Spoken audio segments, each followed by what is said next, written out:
亲爱的朋友们，欢迎来到微光夜读。同学聚会上，所有人都以为我还是当年那个穷小子。死对头搂着我没追到的班花，说用了他爸的人情才订到这家最难预定的会所，带着施舍的语气让我多吃点。我淡淡一笑，叫来自家经理，今天这个包厢的所有消费通通免单。接下来开始我们本期故事，记得点击订阅并开启小铃铛。月底25号是毕业10周年的大学同学聚会，班长居然找到了我的联系方式，千叮咛万嘱咐，让我务必到场。廖杰，10年了呀，你也没必要一直躲着大家吧，混得不好也没什么。其实我们都很想你的。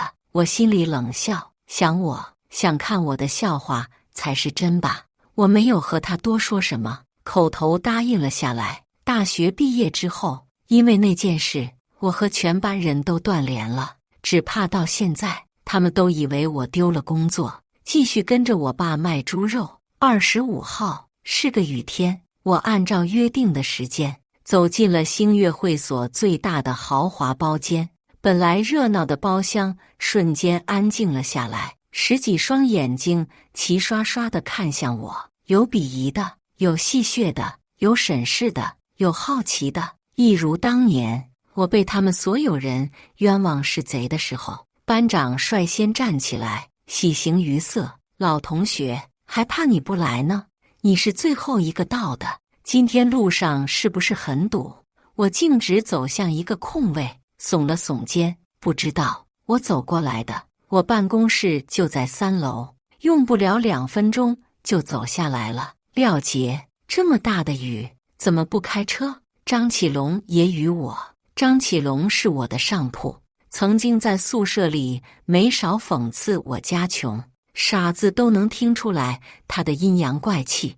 他是笃定我没车。我抿了口茶，我就住附近，没必要吧？这会所闹中取静，位置极好，附近好像没有什么住宅区呀。说话的是团支书，他戴着一副黑框眼镜，头发梳得板正，穿着黑色中山装，听里听气的。有个打扮得珠光宝气的女同学插嘴，会所东边是盛达国际，2公里以内只有那地方有住宅，你不会住那里吧？我认出她是张小雅。大学的时候，她每次路过我身边，总是露出嫌弃的表情。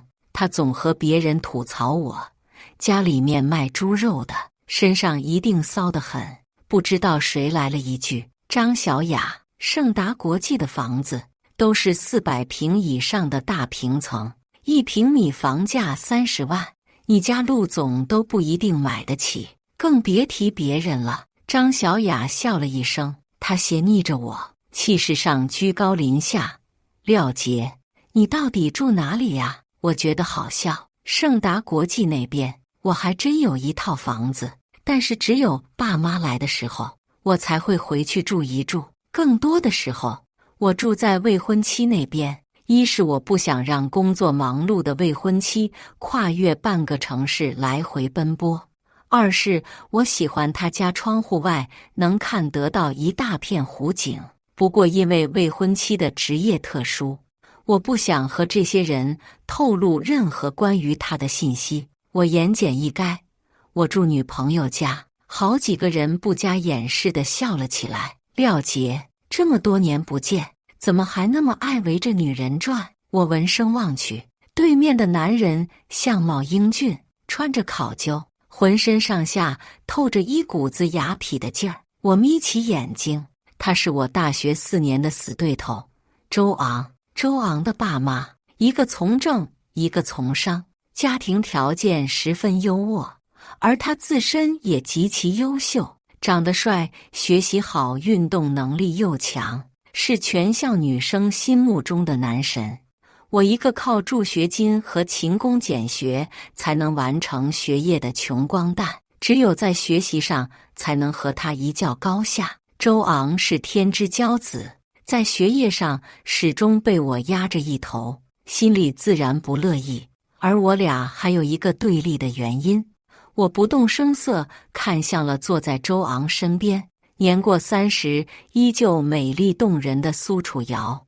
我曾经当了她3年的舔狗和备胎。苏楚瑶长得漂亮，是公认的班花和系花。刚进大学我才18岁，自然对好看的女孩容易心生爱慕。苏楚瑶的追求者多到能绕着操场站2圈，因为是同班同学，我占据了近水楼台的优势，给女神分享作业，考试前划重点，参加竞赛挂上她的名字，替她完成论文。所有的付出我都心甘情愿，只为女神每次只对我一个人绽放的笑容。后来我才知道，在那些我不眠不休为苏楚瑶全心全意付出的日子里，她早就和周昂不知道开了多少次房，而周昂特意在毕业的时候才告诉我真相。我失魂落魄的样子让他无比痛快，思绪从往事中拉回，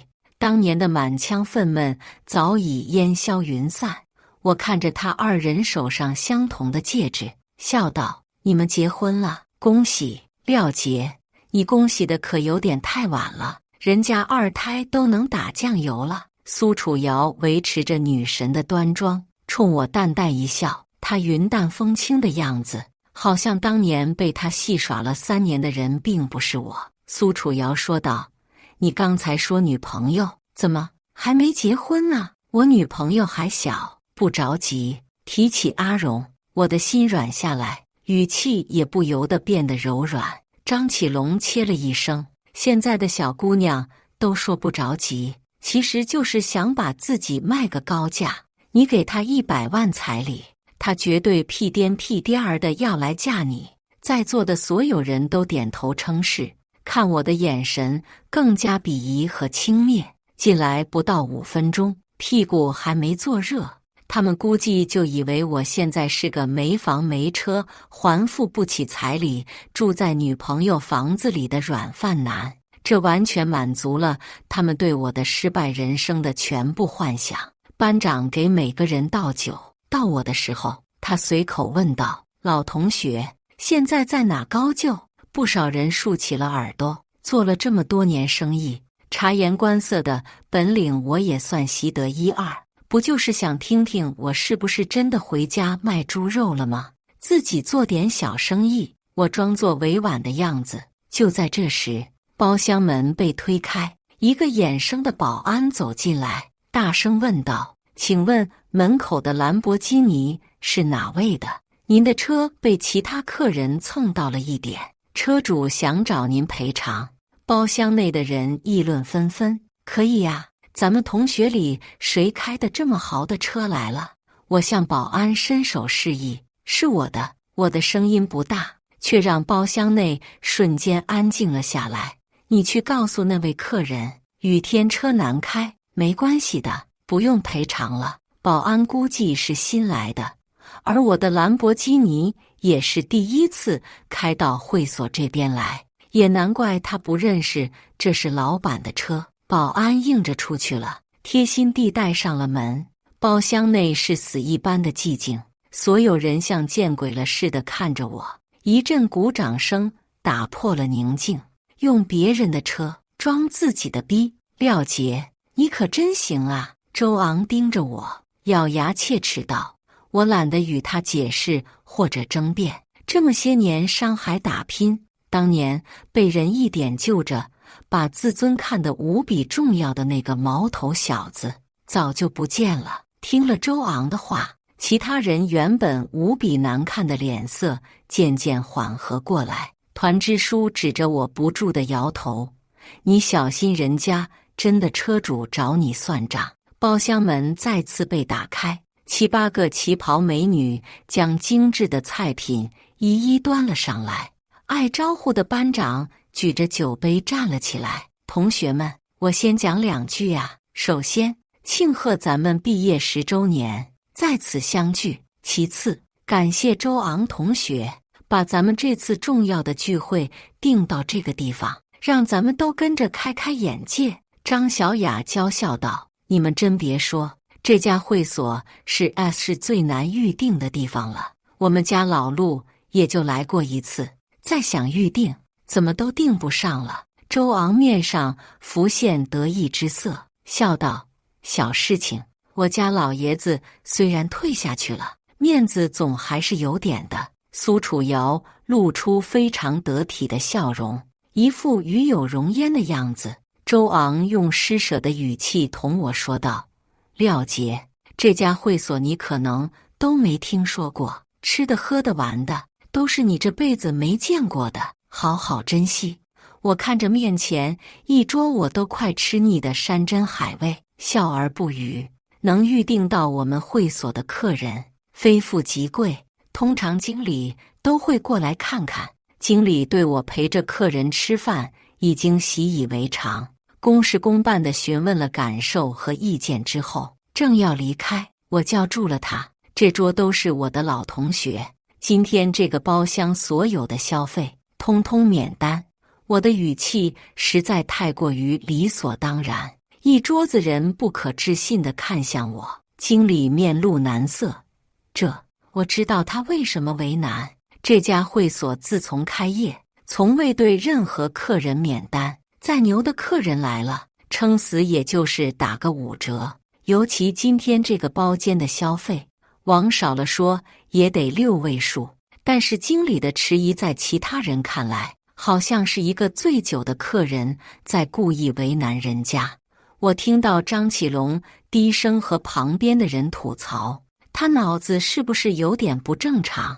周昂直接站了起来，狠狠瞪了我一眼，随即走到经理面前，陪笑道：“姚经理，他的话您别当真，您先去忙。”周昂将姚经理半推半请送了出去。回来后，周昂带着怒气，直接指着我的鼻子道：“廖杰，姚经理是看在我爸的面子上，才特意给安排了这个包间，你别特么给我整幺蛾子。”张小雅也嗤笑着附和：“就是这一桌子菜，你一年收入都不够付的，还让人家免单，你算老几啊？市长都没你面子大呗。”接下来，众人你一言我一语的，无非就是些嘲讽和嗤笑。这时我手机屏幕亮了，小徐发来的微信：“那批猪肉今天送不过来了，团支疏离得近。”一眼瞅见了屏幕上的消息，他乐了：“呵，果然还在卖猪肉呢。”他拍拍我肩膀，状似好心道：“兄弟，你看看这地儿，这装修可不是菜市场，也不像卖猪肉一样说不收钱就能不收钱的，咱装阔也不能这么装。”我笑了笑没说话。酒过3巡之后，众人对我的好奇心渐渐淡了，他们的注意力也终于不在我身上了，因为觉得我混得不如意，他们总算是满意了。张小雅问苏楚瑶：“楚瑶，我记得你刚毕业那阵，不是有个星探还找你来着，想让你去拍电视剧呢？”苏楚瑶看了身边的周昂一眼，笑道：“哪有那么容易，又不可能一下就火了。”张小雅摇头：“你长得这么漂亮，那时候又年轻，有什么不可能的？”周昂拉起苏楚瑶的手，说出的话极其大男子主义：“我们周家的媳妇怎么能出去抛头露面呢？在家安心相夫教子就可以了。”苏楚瑶脸上有一瞬间的不自然，随即又笑了起来。我知道苏楚瑶上大学的时候其实很想出道，凭借美貌和身材，她那时候在网络上算个小网红。只不过她和周昂公开在一起之后，慢慢就不在网上发东西了。她忽地看向我：“廖杰，你女朋友是做什么的？”“艺术工作者。我一般对外都这么介绍，画画、编剧还是什么。”这时我的电话响了，正是阿荣打来的。“阿杰，你在忙吗？”“没事。”“怎么了？”“颁奖礼还有1个小时就开始了。”我有点紧张，深呼吸：“你已经很棒了，你觉得我有希望吗？”“当然了，你的表现征服了很多人。我在电影里一直扮丑，也不知道呈现够不够真实，已经很贴近现实了。而且，我觉得你拧螺丝的那一幕最美，天生就很熟练的样子。我故意开着玩笑，试图缓解阿荣的紧张情绪。哈哈，我也这么觉得。阿杰，我感觉好多了。先不说了，导演叫我了。好，拜拜。挂断电话，我发现众人的目光又都落在了我的身上。拧螺丝，张小雅先是狐疑，随后爆发出一阵剧烈的笑声，刺耳尖锐的声音，所有人都听得到。廖杰，原来你女朋友是个场妹啊！听到张小雅的话，所有人眼中闪现着玩味，看向我的眼神更加不屑。张启龙笑得前俯后仰。廖杰，你好歹也是T大毕业的，怎么找了个场妹？女朋友高中毕业了吗？众人起哄着，卖猪肉的和拧螺丝的其实挺般配的呀。周昂鼻腔溢出一声哼笑，不住摇头。苏楚瑶不像众人那么夸张，抬手理了理耳边掉落的一缕头发。不过我没忽视他嘴角若有若无的笑。有个人装模作样地对我说道：“我爸那汽车厂现在正招人呢，待遇比咱们市平均水平高一大截，还包吃住。廖杰，你要不要带上你小女友一起来？”哈哈哈！我低头，不让他们看到我眼中的怜悯。10年不见，他们还是和当初一样，令人生厌啊！因为我，包厢里的热闹氛围持久不停，他们终于笑够了。有个男同学好像才刚刚看到周昂一直放在桌上的车钥匙，带着几丝谄媚的语气大声问道：“周公子什么时候换的车？还是大 G？ 嘿，买了好几个月了都，家里多放几辆，换着开。”周昂随意说着：“听说你上个月还换大房子了，啥时候邀请哥几个去参观参观？”周昂不着痕迹地看我一眼，神情愉悦，随时欢迎。张小雅上学的时候就是个大喇叭，当即忍不住道：“周昂和苏楚瑶买的也是我们粤海华庭的房子，总价4000万。”一阵艳羡的声音响起，苏楚瑶不好意思地笑道：“小雅，咱们以后可就是邻居了。要我说，男人活成周昂这样才是人生的终极目标。”周昂笑着摆手：“对呀，又会投胎，自己又牛逼，豪宅豪车美女老婆，什么都有了，羡慕不来啊。”周昂又故作谦虚：“嗨，其实哥们要是再有点钱，就直接去买盛海国际的房子了。我跟楚瑶还是喜欢那里。”众人对着周昂又是一顿马屁输出。这时，刚才的那个小保安敲门进来了，他对着我恭敬道：“先生您好，是这样的，您的车位置不太好，刚才差点又被别人的车剐蹭到，不如您把车钥匙给我，我帮您重新停一下。”我还没来得及说话，张启龙忍不住扑哧一声笑了出来，他忍着笑催促我：“老同学，快把车钥匙给人家。”其他人也是一脸看好戏的神色。班长无奈笑道：“不好意思了，我们这个同学喝醉了，刚刚只是开了个玩。”他的话没说完，像被人忽然按下了暂停键，戛然而止。因为我掏出了车钥匙，钥匙顶部是兰博基尼独有的设计，只要不瞎都能认出来。保安接过了钥匙，对我道：“好的，先生，我去帮您重新停好。”我操，廖杰，那个真的是你的车？张启龙眼珠子都快瞪出来了。刚刚嘲笑我声音最大的几个人，此时都噤了声，一个字都说不出来，只是张大着嘴面面相觑。张小雅猜疑的眼神不住地上下打量我，好像是想重新认识我似的。周昂紧紧皱着眉，正要开口说话，我旁边的团支书猛地喊了一声：“廖杰，那是什么？”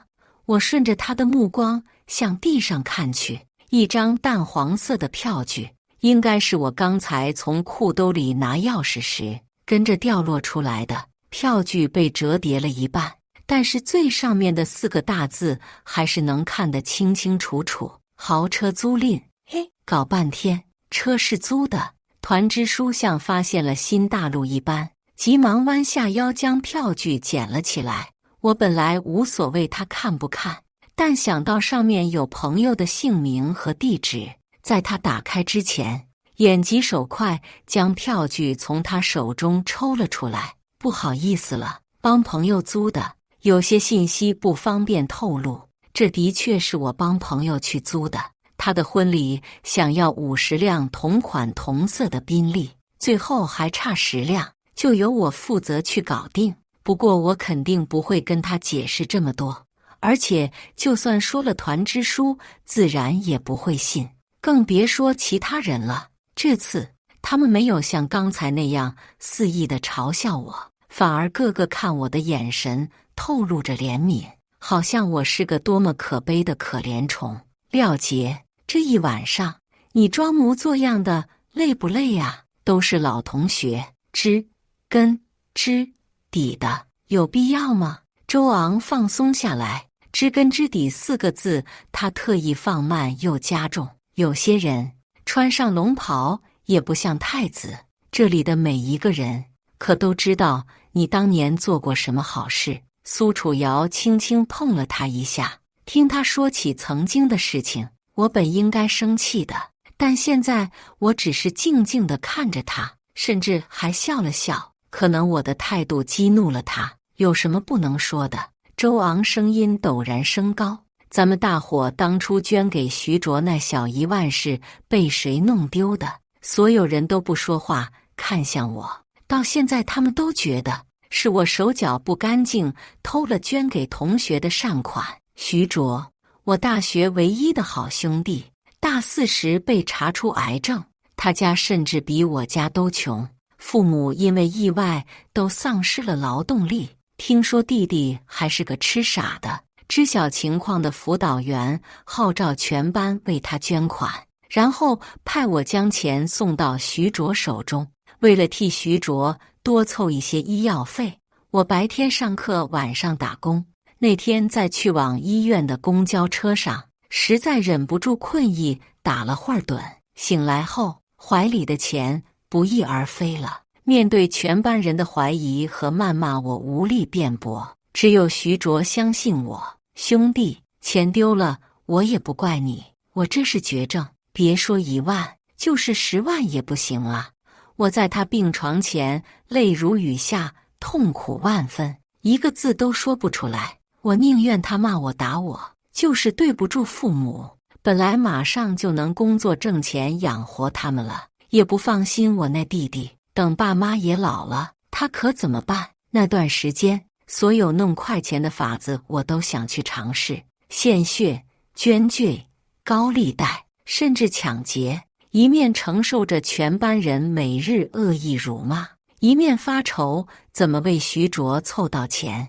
我的精神状态濒临崩溃，终于忍不住打电话告诉了父母。爸爸听后什么都没说，只让我安心继续念书。第2天，我的银行账户里多了1万5，爸爸发来短信，1万补上班里人的捐款，5000是咱们家单独给你同学的。我不知道爸爸究竟是怎么弄到的这笔钱，只知道1万5对当时我家的情况来说也很难很难。即使我自掏腰包补上了钱，班里人仍然没放过我。他这是承受不住大家正义的指责，把偷走的钱还回来了。而徐卓最终还是没能熬得过那个毕业的季节。不知道谁把我偷了善款这件事捅给了给我 offer 的公司。本来找好的工作也没了，春招早都结束了，我一时找不到工作，又赶上奶奶病重，只好先回了老家。于是班里就都传我回老家和爸爸卖猪肉了。我退出了班级群，换了手机号，跟他们彻底断联了。思绪从往事里抽回，我对着周昂淡淡说道：污蔑了我这么些年，也该适可而止了吧？我跟徐卓之间的感情，不是你们任何人可以比的。周昂像听到什么笑话一般，夸张地大笑起来。光说不练假把式，什么兄弟情？你要真像你说的那么伟大，你能替你好兄弟照顾他爸妈吗？能替你好兄弟抚养他那个傻子弟弟吗？办不到吧？面对周昂的激烈指责，我一直保持沉默。这时，电话又响了起来，是小徐。小徐其实别的都好，唯一让我介意的缺点就是嗓门太大。廖总，盛海国际那边的房子，物业费和水电费都替您交了，我又叫了4个阿姨，里里外外打扫了一遍。明天叔叔阿姨来了，直接就住。我把电话拿远了一点，否则真怕耳朵被他震聋。知道了，再替我去买1捧花，晚上来会所这边替我开个车。我喝酒了。颁奖典礼结束后，无论结果如何，我都要为阿荣庆贺一下。好的，廖总，没问题。电话挂断了。张小雅翻了个白眼，大家听见了没？廖总，这位廖总今晚给自己加了多少戏啊？咱们说盛海国际的房子贵，人家立马就安排人打电话，目的就是让我们知道他有盛海国际的房子。有人喊着，刚好今天晚上是金马奖颁奖典礼，廖杰，你真 TM， 应该拿一个影帝。他的话音刚落，有个女同学拿着手机兴奋地大声道，你们快看热搜，许知荣拿了金马影后，然后还在台上自曝婚讯。什么？我一怔，我拿起手机打开某博，映入眼帘的是大红一片的热搜话题，许知荣得奖宣言竟是公开婚讯。许知荣，廖先生，许知荣金马影后，影后背后的男人是谁？饶是我预料到了阿荣得奖会上热搜，但从没想到上热搜的还有我。我打开热度最高的一个视频，阿荣穿着一身拖地礼服，手拿象征金马影后的奖杯，开心地说着，想到马上就能嫁给廖先生，我觉得这是我这辈子最幸福的事情之一。我心中一暖，当红女明星公开婚讯，无论如何都会对事业产生不小的影响。为了不影响她，我总是小心翼翼地出现在她身边，反倒是她多次想公开与我的关系。阿杰，这对你不公平，我们是正常恋爱，就应该大大方方的，至少我应该公开我是有男朋友的。没想到他在事业顶峰万众瞩目之时，做了他一直想做的事情。哇塞，许知荣可太敢了！你们说，他说的廖先生究竟是谁呀？让我想想，哪个男明星姓廖？虽然有些震惊，我心底不可抑制地涌上甜蜜，也为阿荣拿到了影后而开心。廖姐，你笑什么？好像你就是人家说的那个廖先生似的。张启龙说完，众人又是一阵哄笑。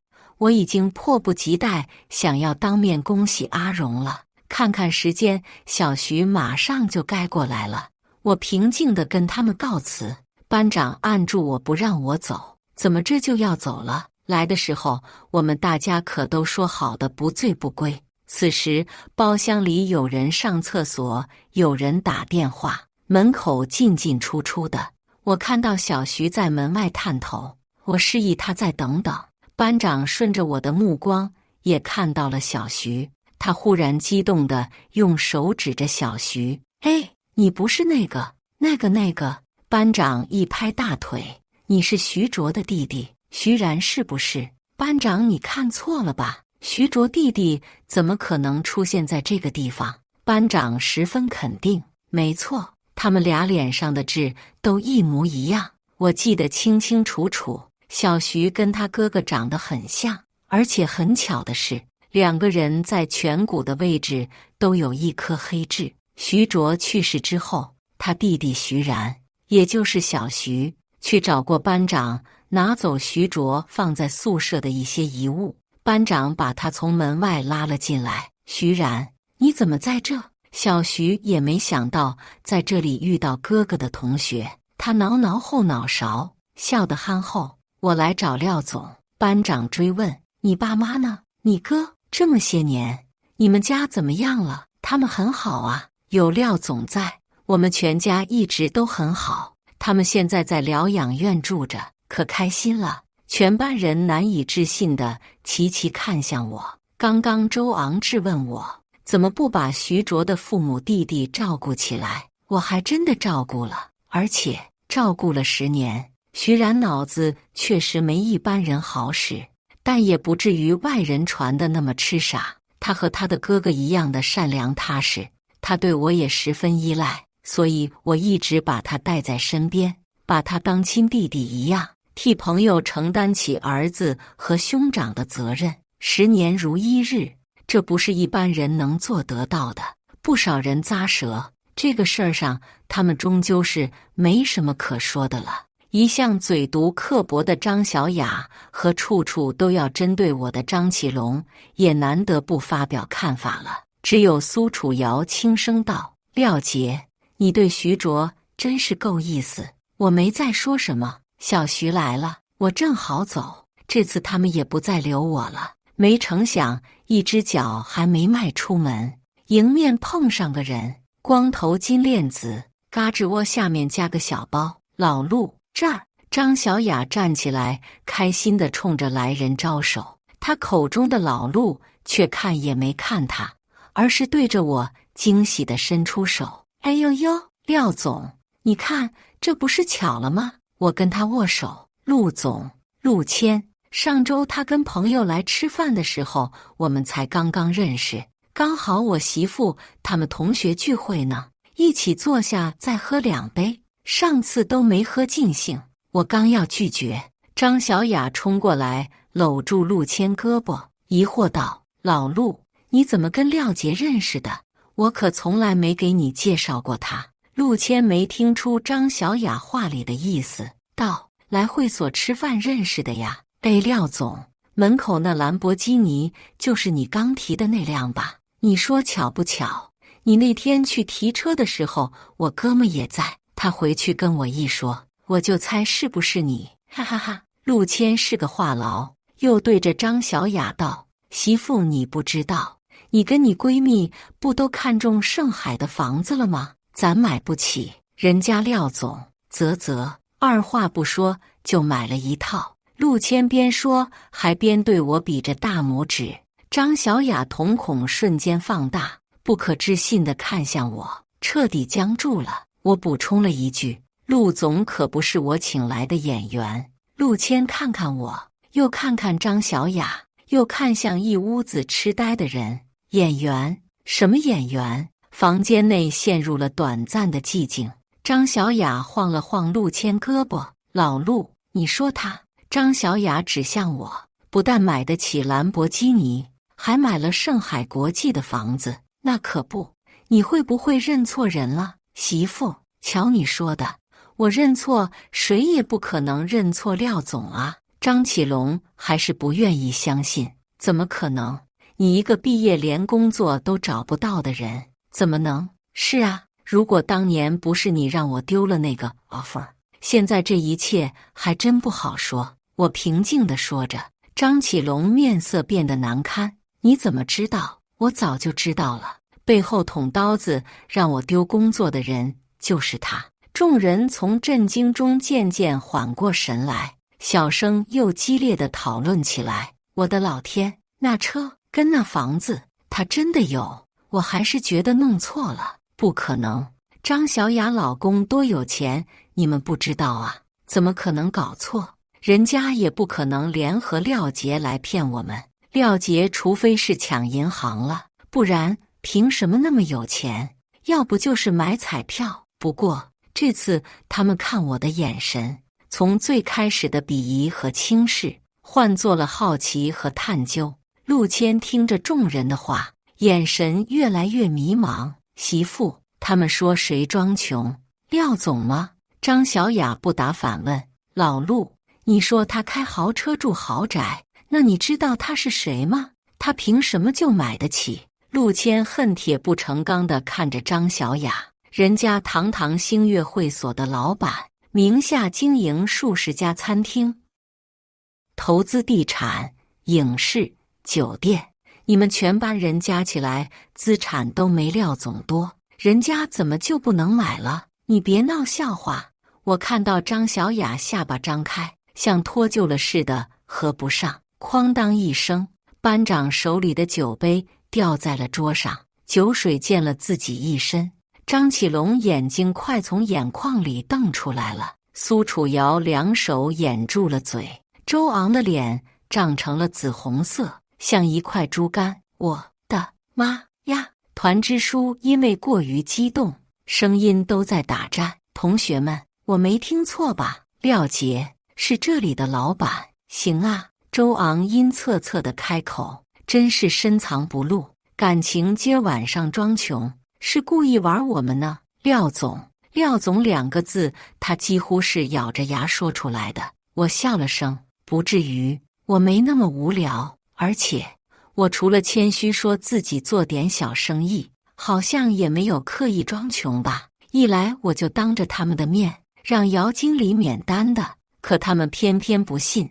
本来跟他们再无深交，我自然也没有多解释的必要。陆谦被众人的反应逗乐了，合着廖总跟你们过来喝个酒，你们还不知道他是谁呀？我拍了拍他，好心给他解释，他们的确不知道，因为今天只是我们的大学同学聚会。陆谦眼睛一亮，廖总跟我媳妇还是大学同学，你看这不是巧了吗？我没工夫再跟他掰扯，只说改天有空再聊。走之前，我看向周昂，我会跟老姚再交代一次，今晚所有的消费免单，会所里还有不少放松休闲的项目，你带着同学们慢慢体验，我就不奉陪了。周昂紧抿着嘴，一只手死死握着酒杯，一句话都说不出来。班长喊着我名字，我没理会，径直离开了。小徐开车带我到达阿荣家楼下的时候，我拿出手机想问问阿荣几点回来，率先看到班长发来的消息：廖总，我把你拉到咱们同学群里了，以后咱们可要多联系啊。打开群聊，不少人在群里艾特我，无一例外都是夸我的。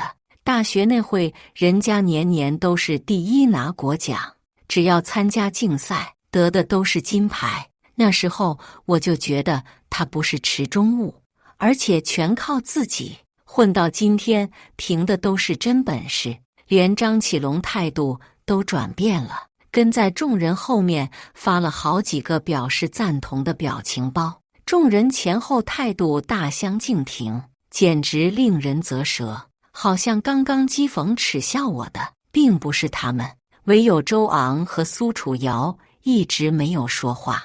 我看到通讯录里有不少新的好友申请，都来自同学群，其中一个是苏楚瑶。廖杰，通过一下吧。短短几个字，我却有种不舒服的感觉，就好像高高在上的女神降临了恩赐，允许我这个凡人靠近。我关掉手机，不再理会他们。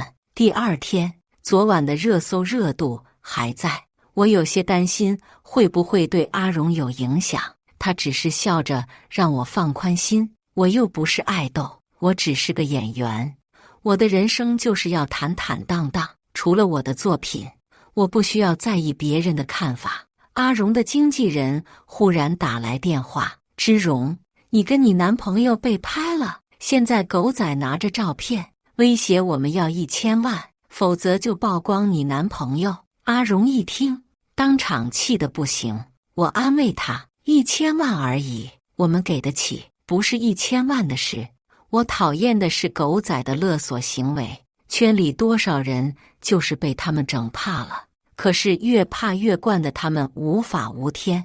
阿荣拿出手机，打开个人主页。他忽然抬头问我：阿杰，如果大家知道了我的未婚夫就是你，你会有困扰吗？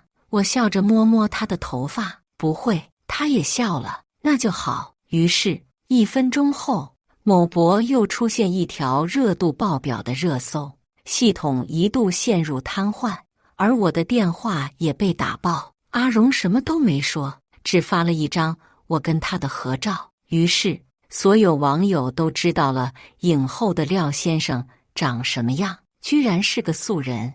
我觉得这个人应该不简单，不然女神怎么可能看得上他？其实单从年龄和外貌来看，他们2个还挺般配的。还好，不是个老男人就行。坐等大神扒出此人信息。今天我俩都没有工作安排，我们关掉手机，回到我的房子里，和爸妈享受了一段难得的静谧时光。第2天，我刚开机，小徐的电话就过来了，他的声音听起来很生气。廖总，你看我给你发的东西，有人在故意抹黑芝蓉姐。我打开微信，看到小徐给我发了一个文章链接，文章里不但用大段篇幅造谣阿荣是坐台小姐出身，而且不知道从哪里弄来的照片，说阿荣入圈后勾搭导演、勾搭制片人，不知道上了多少人的床，才拿到这个金马影后。我点开那张照片，照片里的确是阿荣，粉红色的灯光旖旎，她的整个后背裸露着，一个年逾50的人正抚摸着她光滑的背，凑近她耳边，不知道在说什么。我只想了一瞬，便决定把照片拿给阿荣看。哼，没想到有一天脏水泼到我这里来了，果然人红是非多。阿荣气急反笑，不管怎么说，阿杰，你给我看这个，说明你是相信我的，这就够了。我拉起他的手，但是只有我信不够，我得让粉丝们、网友们也知道，你并不是这样的人。阿荣想了想，继续道：我去年不是拍了一部文艺片，最后没有过什么，这是当时导演在给我们讲戏，示范动作给我的对手演员看。我点点头，知道这些就足够了。我亲了亲他，对他笑道：好了，你好好休息，剩下的都交给我来办，你什么都不用管。我找人联系到了当时的剧组导演和工作人员，又让人去查一查这篇文章是从哪里最先出现的。互联网发酵速度很快，仅几个小时，昨天还被誉为佳话的金马影后和廖先生，今天就变成了水性杨花、不择手段上位的女人和可怜的接盘侠。我安排的人十分靠谱，很快就帮我查清了那篇造谣的文章来源，联系剧组的人也把相关资料发给了我。阿荣口中那个文艺片的导演在某博上发表了一段话：许小姐是我从业以来遇到的极其敬业的一位艺人，作为一名年轻艺人，她对艺术的追求也令我动容。戈壁未能成功与大家见面，十分遗憾，但拍摄过程中每一位低片酬出演的演员，在剧组辛勤付出的工作人员，都让我永生难忘。然后他配上了一张照片，照片里正是阿荣裸着后背跟导演在说话。不同的是，这张照片里人很多，有摄影师、打光师、化妆师，傻子都能看出来这是拍戏现场。接下来，当时剧组里的其他工作人员纷纷出来留言作证，照片、视频都有。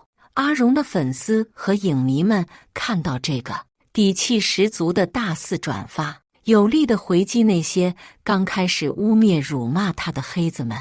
我打开大学的同学群，消息太多，我快速翻看了下，从昨天阿荣公布我俩照片时的震惊、艳羡、赞美之词，到今早那篇文章出现后的质疑和讨论，周昂难得出现，夹杂在其中，说了几句幸灾乐祸落井下石的话，什么婊子无情，戏子无义，什么接盘侠，什么老实人。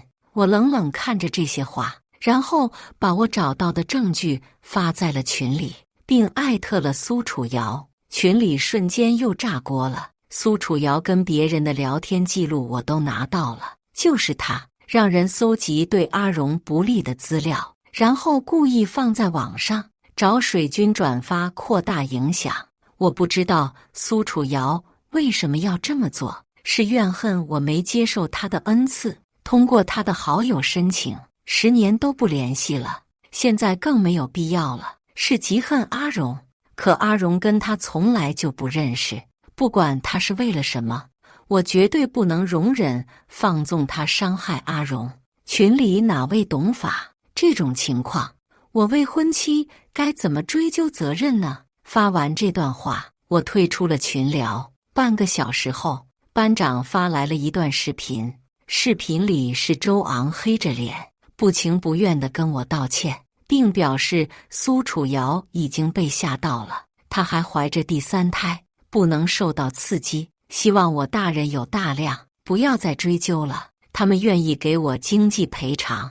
我把证据和视频给阿荣看，阿荣皱着眉，这个苏楚瑶就是你上大学时候喜欢过的那个班花吗？我不好意思地点头，还好人家没看上你，这样的人你敢要吗？我摇头。阿荣，那你想怎么办？她都怀孕了，真把她怎么样？到时候舆论又成我们的不是了。算了，让她本人出个道歉视频就好了。